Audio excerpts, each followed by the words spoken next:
안녕하세요. 정치권의 복잡한 현안을 시원하게 풀어드리는 정치펀치 배성규입니다. 안녕하세요. 정치펀치 배소빈입니다. 네, 지난 2월 2일 후보 등록을 시작으로 한 달여간의 전당대회 대장정이 펼쳐졌는데요. 오늘 그 결과가 나오게 됩니다. 네, 그리고 정치권에서는 지금 다양한 현안들이 쟁점으로 부각되고 있는데요. 오늘은 박찬정 변호사님 모시고 여러 가지 현안에 대해서 얘기 나눠보겠습니다. 네. 안녕하십니까? 안녕하십니까? 불러주셔서 감사합니다. 아유, 반갑습니다. 아닙니다. 그동안 건강하게 잘 지내셨습니까? 네. 네, 국민의힘 전당대회 당대표 선출 결과가 오늘 최종 발표가 됩니다. 오늘 결과 좀 어떻게 예상하십니까?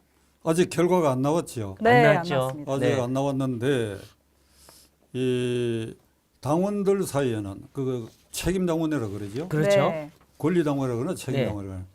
그러니까 법정 당원들 사이에는 아마 관심도가 굉장히 높은 것 같아요. 네. 네. 그러나 일반인들에게는 무덤덤하게 보여요. 어. 왜 그런가 하니까 물론 우리 국민들이 여당 잘 되기도 바랄 뿐 아니라 야당도 잘 되길 바라니까 네. 어느 쪽이든지 간에 지금 이게 우리가 난국이니까 네. 그 국민의힘당 전당대회에 의회의 인물 예를 들어서 네. 백마탄 기사가 무지개 길을 따라서 이렇게 내려오는 뭐 그런 사람이 등장 안 하나 하는 이런 뭐 기대도 있겠지만 네. 네. 결국은 좀 이렇게 표현하는 게 좀 민망한데 올망졸망 네. 고만고만한 사람들끼리 어. 티격태격하는 그런 모습이고 아하. 그것이 마지막에 와서는 고발전까지 아하, 이루어지고 그렇죠. 그렇죠. 예. 아하. 이게 일반 국민들에게 어떻게 비춰질까 우려되는 반대 네. 네. 하여간 어떤 결론이라도 유종의 미를 거두면 돼요. 아, 그렇죠. 예. 그러니까 1등 되는 사람이 결국 당선되는 사람이 나머지 대표 경우에 세 사람이 네. 완전히 승복하고 네. 뭐 가령 고소고발이다든지 하면 그거는 취소를 한다라든지 네. 그거라도 그렇게 마무리를 해야 될 것이다. 네. 아, 그렇군요. 저 입장에서는 누가 되냐에 아무런 어. 이해관계가 그렇죠. 없어. 맞습니다. 이해관계가 예. 있으면 누가 됐으면 좋겠다 이해가겠는데 이해관계 네. 예, 네. 알겠습니다. 근데 어쨌든 이번 전당대회 보면은 투표율이 모바일이 뭐 47%가 넘었고 전체가 55%까지 나왔는데 네. 역대 선거 중에 제일 투표율이 높았다고 해요. 그러니까 그런 거 보면 아무래도 국민의힘 지지층이나 당원들은 그래도 관심이 있었다라고 보이는데 물론 초반에 윤심 논란이다 뭐 또 네거티브다 또 고소고발전이 있었지만 그만큼 또 관심도는 높았다 이렇게는 볼 수 있지 않겠습니까? 그러니까 당원들 사이에서는 그 관심이 없을 수가 없지요. 그렇죠. 그리고 저는 지금 이 국민의힘당이 위기 속에 있다고 생각합니다. 네. 위기 속에. 아. 그 무슨 말이냐? 그 민주당은 더 위기 속에 있죠. 예. 그런데 국민의당도 나는 위기 속에 있다고 봅니다. 네. 지난주일 금요일 갤럽 여론조사가 갤럽이 비교적 신뢰가 있다고 인정되는데 그게 정당 지지율이 국민의힘당이 39, 네. 민주당이 29, 네. 10% 차이거든. 네. 그건 뭐 TV조선에서도 다 예, 보도되고 네, 맞습니다. 맞습니다. 네. 그러니까 우리가 이거 압도하고 있지 않느냐 이렇게 생각을 하면 큰일 난다고. 아, 그렇죠. 왜 그러니까 그 조사에 이 무당층이 20%예요. 아, 네, 네. 그렇죠. 무당층이. 예. 네. 결국 그러니까 이번에 전당대회는 당내 행사지만 일반 국민들에게도 호감을 가도록 해야 하는 이유가 네. 결국은 그 무당층이 어떻게 움직이냐에 예. 따라서 예를 들면 39, 29인데 이게 순간적으로 바뀔 수가 있어요. 그렇죠. 네. 지금 이재명이라는 사람이 대표니까 이게 29인데 네. 이게 네. 비상대책위원회가 뭐 곧 구성되거나 새로운 전당대회 누가 되더라도 이재명 민주당보다는 지지율이 올라간단 말이에요. 아, 네. 누가 돼도. 네. 그걸 예상했을 때 이 국민의힘당 전당대회에서 올망졸망 고만고만한 사람들이 티격태격해갖고 뭘 세워가지고 이게 이 지렛대가 말이지 얼마든지 움직일 수가 있대요. 아, 특히 그렇군요. 중간 20%가 네. 이런 걸 생각할 때에 이 뽑아놓은 다음에 이 결과를 어떻게 수습하고 앞으로 나아가느냐 네. 이게 과제고 네. 둘째로는 이번 전당대회 과정에서 대단히 유감스러운 거는 정책 대안을 제시하지 않았어. 아. 정책 대안. 네. 그중에서 가장 중요한 건 내년 4월에 국회의원 선거를 이 신임 대표들이 맡게 되는데 네. 공천을 어떻게 하겠다 한 데 대해서 아, 청사진이 아니라 하더라도 네. 어떤 원칙 같은 걸 밝혀야 되는데 그게 없어요. 아, 그게 없다. 그러니까 안철수 의원은 이렇게 얘기합니다. 내가 돼야 수도권에서 50%가 넘는다 이럽니다. 네. 그런데 그 말을 듣고 그 말은 안철수라고 하는 트레이드 마크가 값이 있으니까 그거 보고 찍겠다고 하는 그런 뜻으로 얘기한 것 같은데 그거하고는 안 되지. 네. 그러면 어떻게 어떤 방법으로 어떤 사람들을 발굴해가지고 하겠다 하는 네. 그 하우 네. 네. 내가 되기만 하면 된다. 아 그랬으면 좋지. 네. 그게 아니고 그러니까 그런 것에 대한 논쟁이나 논의가 전혀 없이 인신공격으로 이렇게 정체됐다. 예. 그 이게 대단히 그 부분은 반성해야 할 부분이다. 네. 이거 위기다 이거 위기. 예. 지금 위기가 계속되고 있는데 네. 네. 그러니까 이제 흥행에는 이번에 성공을 했지만 네거티브 공방이 고발로 이어지면서 당내 분위기가 참 어수선한 상황입니다. 그러니까 안철수 캠프 측에서 대통령실 강승규 시민사회수석 행정관을 고발을 했는데 앞서 말씀해 주셨잖아요. 이제 그 이유가 강 행정관이 올해 초에 한 당원에게 단톡방에 김기현 후보를 홍보해달라 이런 연락을 취했기 때문입니다. 녹취도 공개가 됐는데 이제 안철수 후보는 대통령실이 전당대회에 개입했다. 이런 주장이거든요. 변호사님께서는 그 윗선에 어떤 개입이 있었다고 보시는지 아니면 행정관의 어떤 개인적인 일탈이라고 보시는지요? 제가 지금 그 질문에서 여기 앉아가지고 개입했다 안 했다 판정하기는 네. 어려운 일인데 이 말이 있지요. 이하부정관 네. 오얏나무 밑에 배나무 네.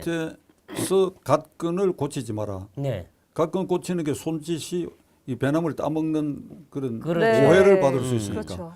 그러니까 대통령실이 개입 안 하겠다는 걸 원칙이었다면 네. 오해받을 일을 안 했어야 된다.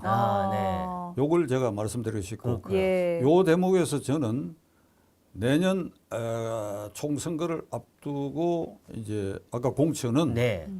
뭐 어떻게 할지 두고 봐야 되겠는데 그 공천 과정에 윤석열 대통령이 어떤 입장과 태도를 취하느냐 하는 것이 굉장히 중요하다는 거. 네. 그게 네.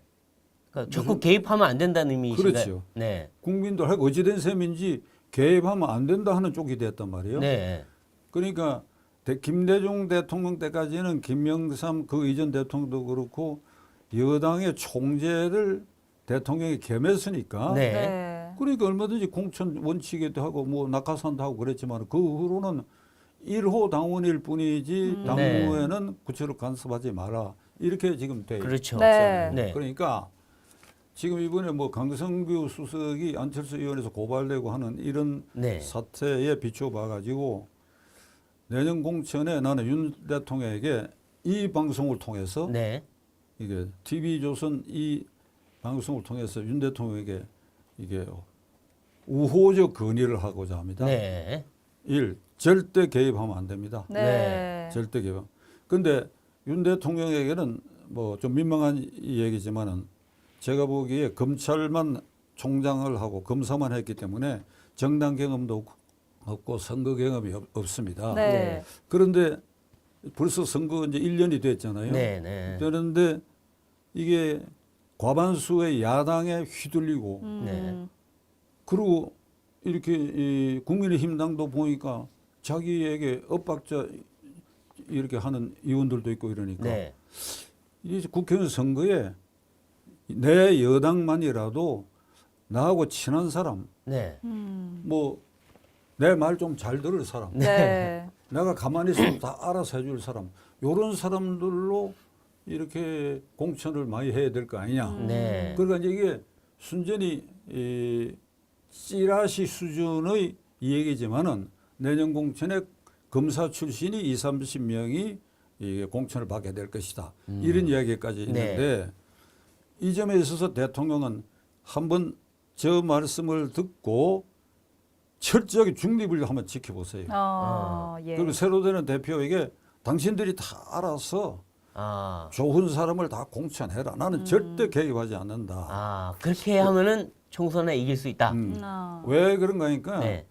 이게 2016년 국회의원 선거를 회고해 보면 박근혜 당시 대통령이 완전 개입을 했거든. 그렇죠. 이한구 씨를 내세워 가지고 그렇죠. 직접 개입을 했단 네. 말이에요. 예. 그러다 보니까 그게 결국은 난장판이 돼 그렇죠. 가지고 당 대표가 그걸 도장 찍기를 그래. 거부하고 옥새 갖고 가셨죠. 졌다. 네. 그러니까 윤 대통령이 아니 그러면 뭐 제가 친한 사람 좀 만만한 사람으로 구성되는 게 좋은데 이 생각을 버리시오. 둘째로 그리고 어떤 국회의원이 당선되더라도 네. 대통령의 우군화하는 정치력을 발휘하면 된다. 아, 네. 우군화하네. 내가 원하는 사람을 꽂아 당선시켜서 내 이 우군을 만드는 것이 아니고 아, 네. 예, 예. 당에서 자율적으로 해서 뽑힌 국회의원들을 내가 우군화한다. 아, 예. 네, 거꾸로. 이, 네. 이 우군화의 대표적 실패자가 누굴 같습니까? 박근혜 대통령입니다. 아, 그렇군요. 우군화에 실패해서 62명이 네. 자기 당 소속 국회의원이 62명이 자기 당 소속의 대통령 탄핵에 투표에 도장을 찍었다. 그렇죠. 네. 이 얘기하면 뭐 논쟁이 길어질 수가 그러니까요. 있는데 예. 저는 박근혜 대통령 탄핵된 것은 당시 그 당의 62명이 야당 쪽과 결탁한 건 아니죠. 네. 그래가지고 탄핵이 됐다 이게. 네. 예. 그럼 그렇게 탄핵된 가장 기본적인 이유가 뭐냐? 요걸 윤 대통령이 깨달아야 되는데 소통을 안 한 겁니다. 네, 네. 껴안지를 안 한 겁니다. 그렇죠. 일체 소통을 안 한 겁니다. 네. 일체. 예. 이게 그렇죠. 팽개치듯이 팽개치고 어렵것 네. 괜찮겠지 이런 생각을 한 것 같은데 그거 아니에요. 네. 예. 그게 이제 마음 상한 사람 조금 길어지는데 한 대목만 얘기하겠습니다. 예. 그 이제 유승민 그 당시 원내대표가 이 국회에서 발언하면서 정세 없는 복지는 허구다. 네. 그 박근혜 대통령 정책을 정면 비판을 했지 않습니까? 네. 근데 그걸 그 상태로 내버려도 결국 그 반기를 들고 말았는데 그런데 공천을 앞두고 어떤 얘기를 하는가 하니까 배신자를 말하자면 처벌해달라고 얘기했다. 네. 배신의 네. 정치는 용납할 수 없다는 거였죠. 그게 실수야. 네. 만일 그렇게 유승민 원내대표가 그렇게 발언을 했다 그러면 그날로 청와대에 불러가지고 그렇죠. 네. 뭐 자유롭게 얘기할 수 있으니까 네. 너 이놈 뭐라고 오늘 국회에서 얘기했어? 그 비서실장 했거든요 대표. 예. 나이도 어리고 그러니까 나한테 할 말이 있으면 나한테 직접 해야지. 그걸 국회에서 그런 식으로 적대적으로 얘기하면 되느냐? 이렇게 꾸짖는단 말이에요. 네. 뭐 각하께서 저를 잘 만나 주시지도 않고 뭐 그러다 보니까 그래? 그럼 앞으로 내가 널 잘 만나고 이러면 그러겠느냐?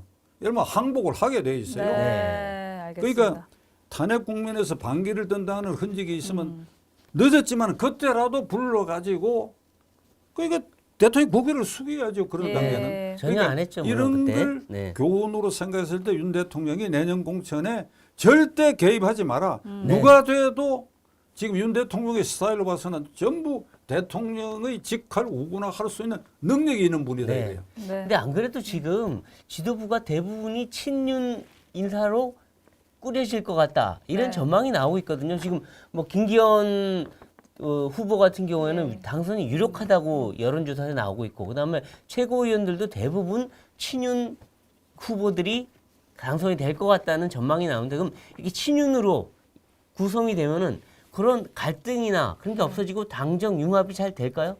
그러니까 주로 친윤으로 뭐 이제 포진될 가능성이 높잖아요. 네. 더더구나 그렇기 때문에 네. 대통령이 개입한 흔적을 절대 남겨서는 안 해야 된다. 아, 오히려 그러면 더 뭐 아, 개입 이거 안 해도 잘 더 이루어질 그래야죠. 거니까. 아니 대통령 권력이 네. 배 위원 얼마나 무서운지 아십니까? 소연 씨.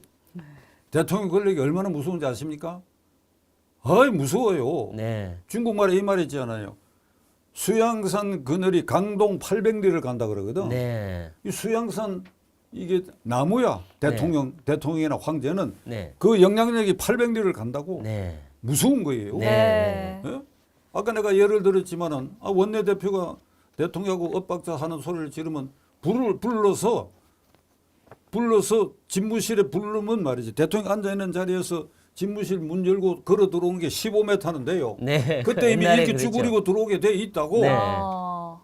예. 그런데 또 이렇게 두들기면서 옆에 식당에 마련해가 식사라도 같이 하고 같이 막걸리도 마시고 이렇게 얼마든지 포용력을 보일 수 있고 한데 그게 참 민망한 얘기지만은 박근혜 대통령 그 점에 있어서 완전 낙제점 대통령이었다. 네. 그러니까 그렇게 해서 결국 탄핵이 되고 그 비극이 그래고 좌파 정권 탄생의 길을 놓고 우리가 지금 이렇게 고생하는 그 원조적 책임을 거슬러 올라가면 박 대통령의 리더십에 그게 귀결이 된다. 네. 그 골목에 네. 요거를 윤 대통령이 지금 깨닫는다 하면 아. 두려울 거 하나도 없어요. 네. 근데 뭐 오늘 전당대회 네. 윤 대통령이 직접 오고 또 다음 지도부랑도 뭐 소통을 하시겠다고 하니까 네. 그런 불통은 없을 것 같긴 한데 다만 아까 말한 대로 너무 지나친 관여를 할 경우엔 네. 부작용이 있을 수 있다 이런 느낌이 드네요. 맞습니다. 그리고 이제 민주당 얘기를 한번 넘어가 보겠습니다. 네. 지금 뭐 민주당은 그야말로 전쟁터입니다. 이재명 방탄 때문에. 그래서 서로 친명과 비명이 서로 네가 나가라. 아니 너가 나가라. 막 예. 이런 상황인데 지금 뭐 박지원 뭐 이 완전히 이 출당시키자. 이낙연은 영구 제명하자 이러고 있고 또 비명계에서는 이재명 사퇴하라 이렇게 하고 있는데 네. 민주당 사퇴 어떻게 될 걸로 보십니까? 망해야지. 아니, 민주당이요? 아니 망할 때 완전히 망해버려. 아, 망하려면 완전히 망해라. 완전히 폭삭 망하게 되면 네. 폭삭 그 건물이 주저앉는다. 이래가 네. 지진이 오든지 뭐 폭격을 맞아 폭삭 주저앉는다 그러면 그걸 치우면 그 밑에 새로운 수순이 생겨요. 아, 그러니까 네. 이번에 망하는 김에 폭삭 망해버려야 돼. 아. 근데 이게 문제는 역시 이재명 한 사람 때문에 개딸들이 홍위병처럼 동원되고 이들이 네. 이게 망발을 부리면서 그냥 수박 파티를 하고 네. 수박 파티 했잖아요. 그렇죠. 수박 깨는 네, 파티 수박 했죠. 깨는 그러니까 거였죠. 예. 스파이들이 다 이렇게 수박 파티를 하고 그다음에 뭐 이 문자 폭탄으로 그렇죠. 네. 칠적을 만들어내고 네. 칠적에 문재인 이낙연까지 넣어가 칠적을 맞아요. 만들어내가 네. 표적을 삼아서 문자 폭탄을 퍼붓고 그다음에 이 체포동의안 이 찬성한 것으로 네. 추정되는 국회의원들 30명에 대해서 명단과 사진을 이렇게 그 저기 흉악범 그 체포 네, 예. 경찰서 전단지 네. 내듯이 이래가 그러니까 이런 이제 횡포를 부리고 있는데 이게 전부 이재명 때문이거든. 네. 저는 이 개딸들의 이 횡포가 이게 TV조선을 봐도 그 뉴스나 이 평론가들 입에서 그 말이 안 나오는데 이 개딸들 횡포는 이게 범죄 행위입니다. 아, 예. 정치적으로는 의회 파괴 행위고 네. 의회 파괴.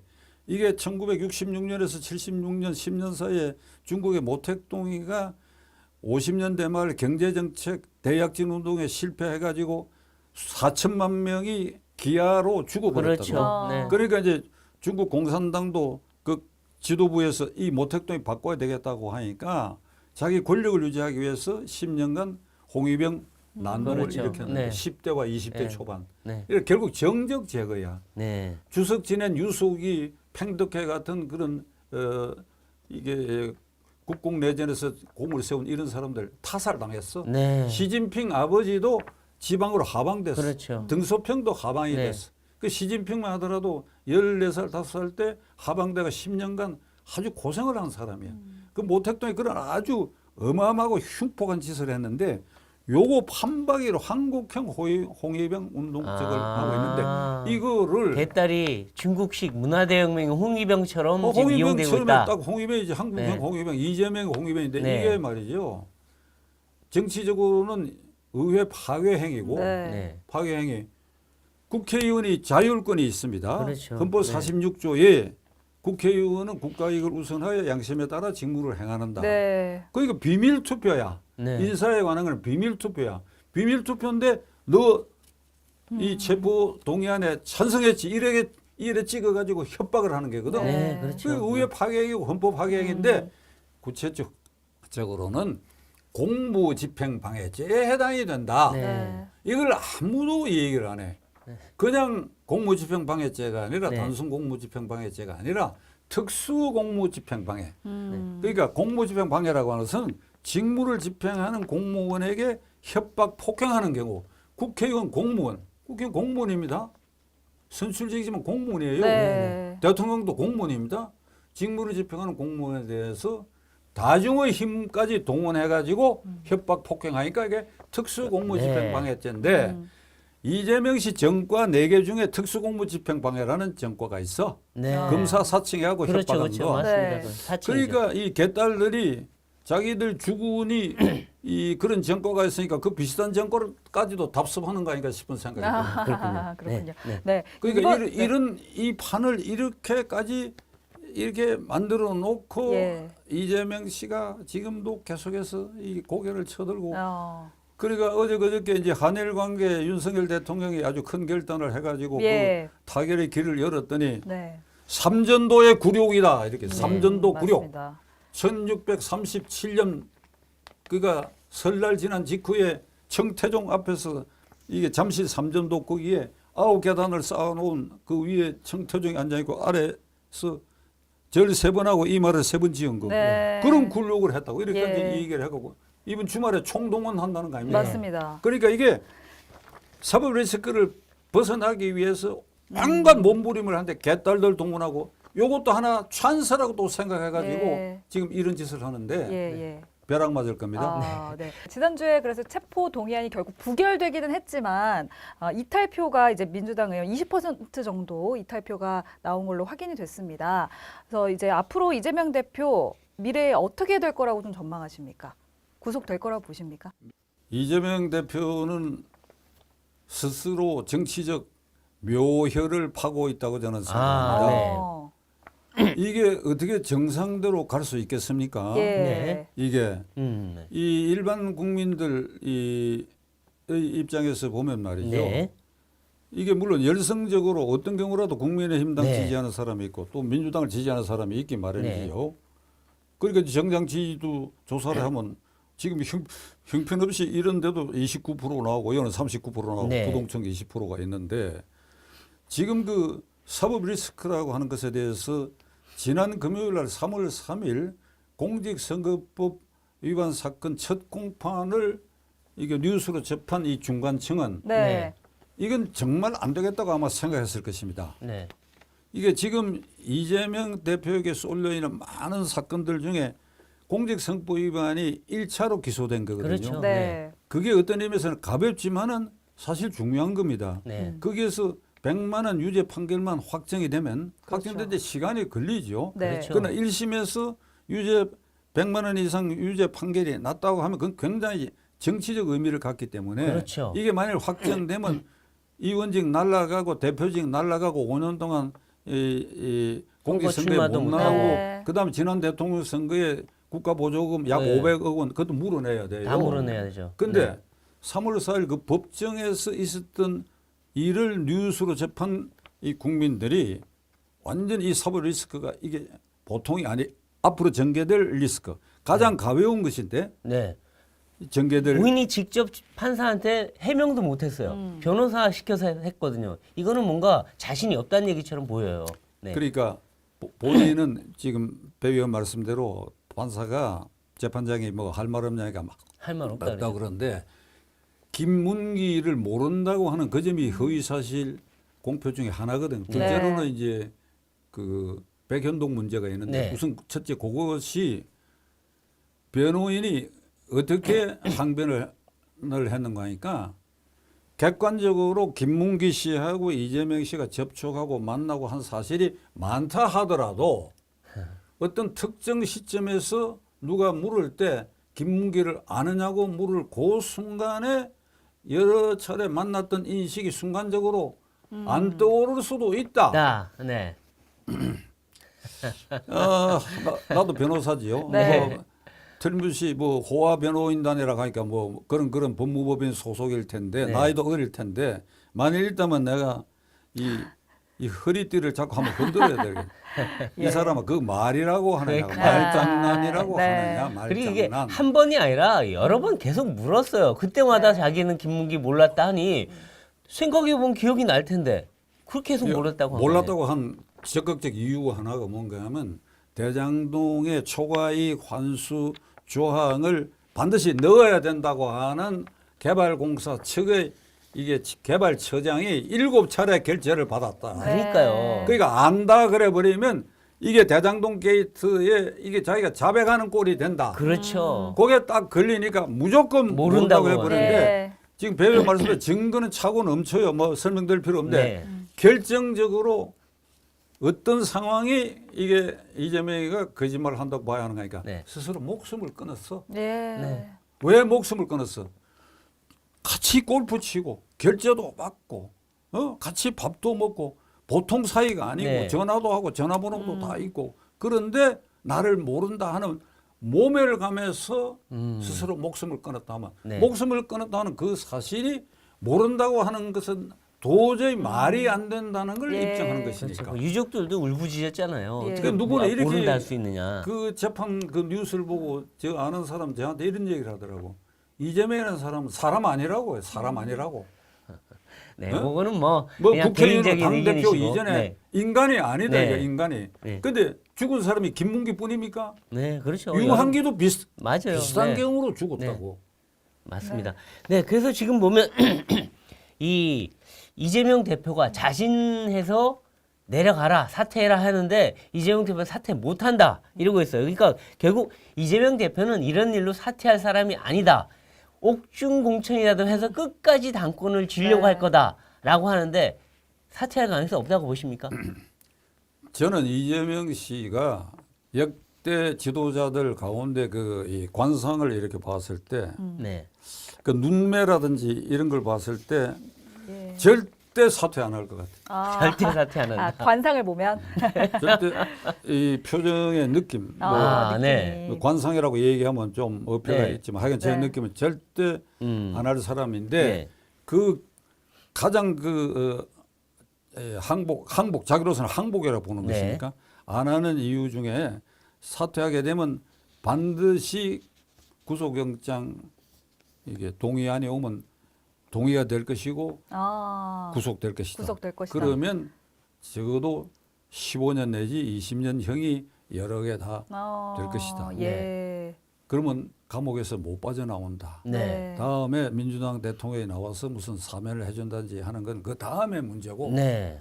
그러니까 법률가 변호사는 교도소에 구속되는 사람 이렇게 면회도 다니고 이래가 교도소 분위기하고 친해져 있지만은 직업 중에 구속되는 걸 가장 두려워하는 것이 판사, 검사, 변호사입니다. 아, 자기들이 그 아니까. 그 배 의원이 처음 알았어요. 네. 그래요. 예. 네. 그거야. 네. 알겠습니다. 그러니까 죽기보다도 싫다. 네. 그러니까 나 끝까지 나는 가리라고 봐. 아, 끝까지 끝까지 간다. 간다. 네. 네. 끝까지 그렇게 가게 된다면 민주당 내 분열도 더 심해질 것 그렇죠. 같은데 그럼 결국 분당될 가능성도 좀 있다고 보십니까? 그건 지금 예측할 수 없어요. 지금 우리 정당사를 보면 원래 그 간판을 지키고 그 안에서 무슨 이걸 몸부림을 쳐야지 네. 그 간판을 안 지키고 나간 쪽이 늘 손해를 보고 실패한 게 우리 정당사의 그런 역사가 있기 그렇죠. 때문에 네. 비명계도 간판을 지키면서 좀 표현이 그런데 몰아내거나 쫓아낼 서로가. 흥미를 네. 하지. 서로. 네. 예. 뭐 이렇게 뛰쳐나가서 교섭단체를 따로 만들고 한다고 하는 것은 네. 절대로 안 할 것이다. 네. 안 하기 때문에 이재명은 끝까지 이걸 지킬 것이다. 예. 내가 이렇게 해도 뭐 안 뛰쳐나간다. 아, 그렇죠. 네. 아, 알겠습니다. 근데 이 지금 그 또 체포 동의안이 네. 다른 혐의로 또 날라올 거다. 그러니까 한 번, 두 번 더 날라올 거다. 이렇게 예측도 하셨는데, 근데 체포 동의안이 날라오면 과연 민주당이 그걸 통과시킬 것인가? 여기에 대해서도 논란이 분분한데 또 여권에서는 이런 얘기도 합니다. 혹시나 체포 동의안 넣었다가 통과돼서 이재명이 구속되면 이건 이재명 없는 총선하면 큰일 나는 거 아니냐. 그러니까 체포동의안에 대한 신중론도 있어요. 어떻게 보십니까?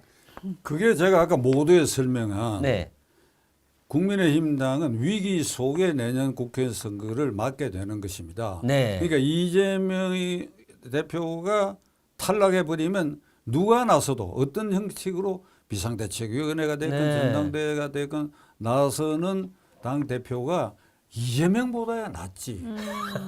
그러니까 누가 돼도 국민의힘당은 이재명보다는 낫다. 그게 뭐 하여간 우스갯소리로라도 저게 그대로 있는 게 좋을 수도 있다 이런 생각을 할지도 그렇죠. 모르겠으나 네. 그것도 그렇게 되면 그런 속셈이 드러나서 그것이 다시 부결이 됐다든지 하면 국민의힘당이 더 큰 상처를 입게 될 것이다. 네. 그리고 지난번에 그거는 정치적으로는 통과된 겁니다. 동의한 겁니다. 네. 139대 138. 138이고 기권 무효가 21이니까 네. 기권 무효는 동의한 걸로 간주해야 되니까 아, 이게 예. 160이거든. 과반수가 넘거든요. 그렇죠. 그러니까 일반 이하인이 아니고 과반수 출석에 과반수 동의 여부가 결정되다 보니까 그렇게 됐는데 네. 김용민 의원 그 강경파는 이번에 넘어오면 169명의 민주당 의원이 몽땅 불출석하자 그렇죠. 예, 네. 그렇게 얘기하는데 네. 의회 구태타야. 그렇죠. 그렇게 하면 의회 구태타야. 네. 그런 일은 해서는 안 돼요. 네. 해서는 안 되고 그거는 직무상 범죄 행위도 될 뿐 아니라 네. 그다음에 일반 안건을 처리하든 무슨 안건을 처리하든지 간에 국회 본회의가 열리기 위해서는 몇 명이 모여야 되는가 하면 5분의 1 이상만 모이면 돼요. 네. 그러니까 60명만 모이면 60명 이상 모이면 의장이 개회선을 해요. 네. 네. 그래서 체포동의안 상정을 합니다 하고 두들리고 표결에 들어가려고 했더니 절반이 안 되거든. 네. 그러면 그 본회의는 휴에 무산되는 겁니다. 네. 그러면 그날 그 순간만 체포동의안이 무산되니까 동의가 안 됐으니까 그 살아났다? 아니죠. 다음 본회의에 반드시 그걸 다시 해야 돼요. 다시 해야 돼. 본회의에 반드시 네. 이건 본회의에 넘겨야 돼요. 네. 내가 왜 그런 주장을 구태타라고 하는 거니까 이건 무기명 비밀 투표로 하도록 돼 있는 게고 네. 그다음에 국회의원의 자율권을 훼손하는 게거든. 그렇죠.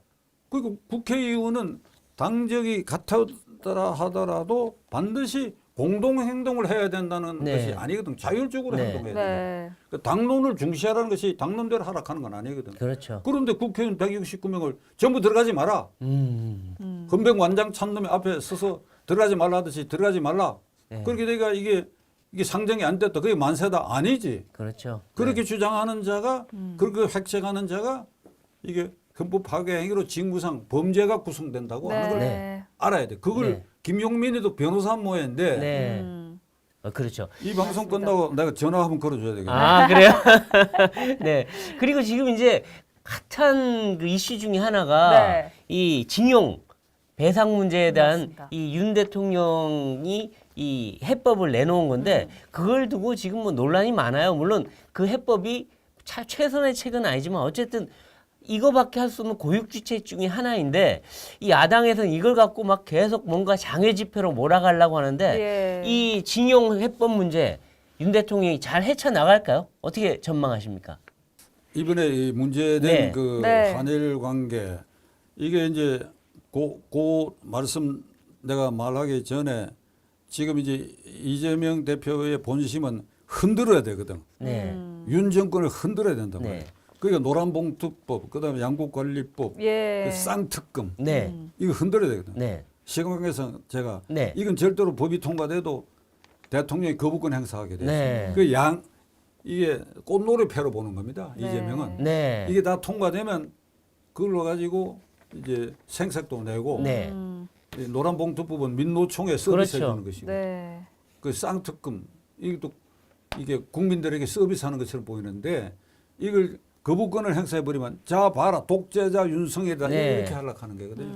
그러니까 이번에 그 한일 관계에 대해서 이제 그 징용 배상 문제를 우리 정부가 윤 대통령이 결단해 가지고 그걸 이제 결단했지 않습니까? 네. 그러니까 네. 한국 측 입장에서는 65년 한일 협정 때에 일본으로부터 받은 7억 불로 이게 포철도 세우고 여러 기간 산업을 세우는데 그게 혜택을 본 기업들이 조금씩 출연해 가지고 이걸 갚아주자 이런 걸로 네. 결착이 된 것 같은데 제가 그 대목에 제 개인 의견을 이 TV조선을 통해서 분명히 하나 말씀드리려고 그래요. 네. 이게 국민들이 특히 이런 자라는 세대들이 잘못하는 게 아니라 미처 이해하지 못하는 부분이 한일 관계에 있어서 청구권 문제, 강제징용 문제나 이런 배상 문제는 65년 한일협정 청구권 문제 조약으로 완전히 타결된 겁니다. 네. 그때 일본 사람들이 이런저런 명분으로 7억 불을 받아가지고 네. 그걸 갖고 완전히 결론을 내린 거예요. 결론을 내려서 그때 국가가 이게 신고 기간을 만들어 가지고 피해 신고를 받아 가지고 일정한 그 돈을 일부 배상을 해가 끝났어요. 끝났는데 세월이 흘러 가지고 누락된 사람들이 있다. 우리 할아버지가 그랬는데 모르고 지냈다 이래서 노무현 대통령 때 와가지고 노무현 대통령이 네. 이거는 일본에 청구할 일이 아니다. 이미 배상은 끝났는데 누락자는 우리가 국내법을 만들어가지고 배상해주자. 2차례 국내법 만들어가 배상을 해줬어요. 맞습니다. 네. 노무현 정부 때 다 결론을 또 내렸었어요. 그때 그런데 문재인 대통령도 거기 들어가 있었습니다. 그런데 네. 이제 발단이 4단이 생긴 게 2018년 10월에 지금 이번에 문제된 미쓰비시 징용공의 배상을 일본 네. 기업을 상대로 낸 것에서 대법원이 판결을 한 거. 그것이 지금 문제가 돼갖고 한일 관계가 교착 상태 빠졌는데 네. 이 판결은 한마디로 정신 나간 판결이고 국제교우법을 무시한 판결이고 60년 한일 협정의 성격을 무시한 이게 그런 판결이에요. 이 네. 판결을 두고 조국 당시의 민정수석이 뭐라고 얘기하는가 하니까 이 판결을 비판하거나 비난하는 자는 친일파요 매국노라고 얘기했어.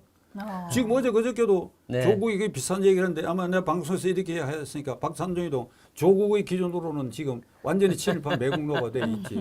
그러니까 이게 일본은 말이죠. 일본 대법원은 13명인가 중에 반드시 한 사람을 외교관 출신으로 앉힙니다. 아, 네. 네. 법관 자격과 관계없이 외교관 또는 외무성에 가령 20년 이상 근무한 자 중에서 한 사람을 반드시 앉혀가지고 네. 이런 국제법과 관계되는 이런 조약과 관계되는 이런 그 사람을 통해 가지고 전문 지식을 불어넣게 하는데 우리는 그런 게 없고 그냥 반일 감정. 네. 일본에 대해서만 이렇게 반일 색채만 띄면 지금 아마 이번 주말에 죽창부대가 등장하지 않을까요? 네. 죽창부대 총사령관은 조국 네. 죽창가 불렀잖아요. 2018년에 네. 죽창가. 네. 그래서 여기서 제가 TV조선 시청자 여러분들에게 이게 저 개인 생각입니다만은 중화인민공화국 중국 정권이 그 1900년 이후에 일본 제국주의로부터 피해를 입은 거 만주를 완전히 떼가 괴뢰 국가를 만들고 예. 난징 학살 사건으로 30만 명이 학살당하고 대만을 점령해갖고 일본 총독 정치라고 곳곳에 일본 중일 전쟁을 통해 어마무시한 피해를 입혔다 이게. 네. 그런데 중국 정권은 이 문제에 대해서 일본에 대해서 사과하라, 배상하라 한 일이 없습니다. 예. 알겠습니다. 네. 네. 한 일 없어요. 네. 네. 네. 왜 안 했느냐? 2가지 이유입니다. 그러니까 제가 이 말씀을 드리는 것은 오해가 있을 수도 있는데 이런 사례를 참고로 해야 된다죠. 2가지 이유. 하나는 일본으로부터 침탈 행위를 당한 거 우리 조상들이 정말 무능하고 부패했기 때문에 일어날 일이니까 그걸 지금 쳐들어 얘기하는 게 우리가 부끄럽다. 부끄럽다. 우리 조상들이 어째가지고 일본 놈들한테 30만씩 난직 학살을 당하고 만주를 뺏기고 이런 거 부끄럽다. 그래서 둘째로 우리는 이미 패권 국가로 올라서고 있다. 미국 다음에 중국이다. 그런데 구차스럽게 그 조그만 일본을 향해가 돈 내놔라. 안 한다. 안 한다 우리는. 그러면 지금은 우리 어떻게 해야 되느냐. 1998년 김대중 오부지로 돌아가야 돼요. 그 선언으로. 네. 이게 지금 민주당 이 586 핵심들이 늘 말끝마다 김대중 정신 있는다고 하지 않습니까? 그게 아주 완전하게 과거사 문제는 별개로 미래지향적으로 나가겠다 그랬고 오부지 수상이 아주 간절한 표현으로 다 사과를 했어요. 그 이번에도 이 조치에 대해서 일본 측 사과가 없다 또 이럽니다. 네. 그럼 누가 그런 얘기를 했어요. 수상이 바뀔마다 매일 아침마다 매월 초하루마다 한국을 향해 갖고 잘못했다 잘못했다. 중국을 봐라 중국. 예. 그러니까 우리가 일본보다 훨씬 앞서는 모든 면에서 앞서는 나라 중국은 패권 국가라는 자부가 있고 우리는 일본보다 작지만은 너희들한테 당한 일도 있지만은 지금은 우리가 너희들보다도 훨씬 앞선다 하는 이걸로 그 길을 해야지 맨날 지나간 일을 붙들어 가지고 죽창 하나 부르고 이렇게 해서 되겠느냐 이 말이에요. 네, 알겠습니다. 네, 끝으로 이제 국회 이야기 잠깐 하고 마무리 짓도록 하겠습니다. 이제 주호영 국민의힘 원내대표 그리고 박홍근 더불어민주당 원내대표가 다음 달 말에 함께 퇴진하는 방향을 좀 유력하게 검토하고 있다고 합니다. 그러니까 4월 국회회기 종료 후에 5월 임시국회 열리기 전에 새 원내대표를 같이 뽑아서 새롭게 여야 협상을 맡기는 게 좀 낫지 않느냐 이렇게 좀 판단을 한 것으로 보이는데 동시 퇴진, 동시 선출 좀 어떻게 판단하십니까? 지금 이재명, 홍위병 부대가 민주당을 장악하고 그것이 국회를 장악하고 이재명 대표가 존재하는 한 국힘당이나 민주당의 원내대표가 바뀌니까 새로운 출구가 열릴 것이다. 그건 뭐 기대할 필요 없는 기대할 일이에요. 필요가 없다. 기대할 필요가 네. 없다. 기대난 네. 네. 그럼 이제 마지막으로 내년 총선 전망 야당이 이길까요, 여당이 이길까요? 그건 민주당도 네. 민주당 하기 나름이고 네. 국민의힘당도 국민의힘 하기 나름이다. 네. 국민의힘당은 어찌해야 되니까 지금 위기가 계속되고 있으니까 네. 이게 수도권에서 말이죠. 이게 표 차이라고 하는 것은 아주 간발입니다. 수도권이 전체 국회 의석의 절반 이상을 차지하고 있는데 지난 대통령 선거 표차가 0.73 아닙니까? 네. 그렇죠. 네. 그런 차이로 모든 지역권에서 맞습니다. 갈리겠죠. 결말이 난다. 이렇게 생각한다고 한다면 어떻게 해야 되겠어요? 좋은 공천을 해야죠. 아. 둘째로 잡음 없는 공천을 해야죠. 네. 셋째로 잡음 속에는 대통령이 관여했다라든지 용산 비서실이 관여했다든지 이런 흔적 전혀 남기면 안 된다. 그다음에 각 해당 지역에서 신망이 있어 보이고 좋아 보이는 사람을 발굴해서 내세우되 그 세운 사람들을 이렇게 모아서 딱 그림을 그려놓고 보니까 이게 참 훌륭하고 좋다. 네. 이런 공천이 돼야 네. 이 위기를 탈출할 수 있는데 네. 그냥 3년 전이죠. 그러니까 20대 총선거의 국민의힘당 공천을 반성해야 돼요. 네. 지금 새 지도부는 네. 김형우 전 국회의장이 공천관리위원장이 되는데 한마디로 뭐 그대로 얘기하겠습니다. 개판 공천했어요. 개판. 이게 TK, PK 지역은 공천만 받으면 당선되는 지역에 돈 냄새도 풀풀 난다고. 예. 돈 냄새도 풀풀 난다고 이게. 그 수도권에서도 유력 지역은 말이야 온갖 장난을 다 한 흔적들이 나와 있다고. 네. 그 김형우 씨 자기 입으로 이 공천 잘못된 거 사과한다고 할 정도거든. 그러니까 네. 절대로 그런 흔적을 남기면 그 민주당이 이재명을 제거하고 새로운 지도부가 나와서 하게 되면 민주당한테 질 수밖에 없지 그거야. 아, 그러니까 핵심은 공천이고 그다음에 잡음이 없는 게 핵심이다. 이런 네. 말씀이시군요. 하고 네. 대통령은 정말 초연한 입장에 서서 예. 정말 근사하게 했구나 이렇게 보여요. 아, 알겠습니다. 그렇군요. 네. 네, 알겠습니다. 오늘은 박찬정 변호사님과 함께 전국 핵심 현안들에 대해서 짚어봤습니다. 네, 정치펀치 오늘은 여기까지고요. 다음 시간에 더 화끈한 펀치로 돌아오도록 하겠습니다. 고맙습니다. 고맙습니다.